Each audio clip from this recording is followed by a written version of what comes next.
আসসালামু আলাইকুম। কিছুদিন আগে ডিসি পার্ক গিয়েছিলাম।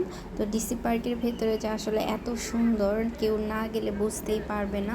আমরাও টিকিট কাটলাম, ভিতরে গেলাম। ভিতরে যেয়ে দেখি এত পরিমাণে ভিড়। আমরা আসলে এক্সপেক্টই করি নাই যে ফ্রাইডে ব্যতীত যে এখানে এত পরিমাণে ভিড় থাকে। আর এত রঙের ফ্লাওয়ার ছিল যে আপনি কোনটা রেখে কোনটা দেখবেন। সামনে বোটিং ছিল। আবার এই যে এটাই হচ্ছে মেন পয়েন্ট, এখানে সবাই ছবি তুলছিল, আমরাও তুলছিলাম, বাট এত ভিড়, ক্রাউড যে এখানে আপনি ছবি তুলে শান্তিই পাবেন না। তো আমরা একটা সিটের জন্য অনেক লড়াই করছি। তো একটা সিট আমরা অবশেষে পেয়ে গিয়েছিলাম অনেক কষ্ট করে। এই যে দেখতে পাচ্ছেন, এই যে বোটিং দেখছি, খুবই সুন্দর লাগতেছিল। কিন্তু সেদিন এত পরিমাণে বাতাস ছিল, শীত ছিল, জানি না আমার ক্যামেরাতে আসছে কিনা।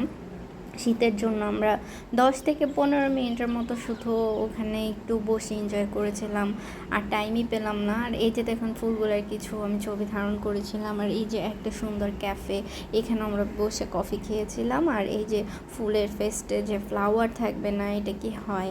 আপনার প্রিয়জন আপনাকে এত সুন্দর ফুল গিফট করতে পারে যদি ডিসি পার্কে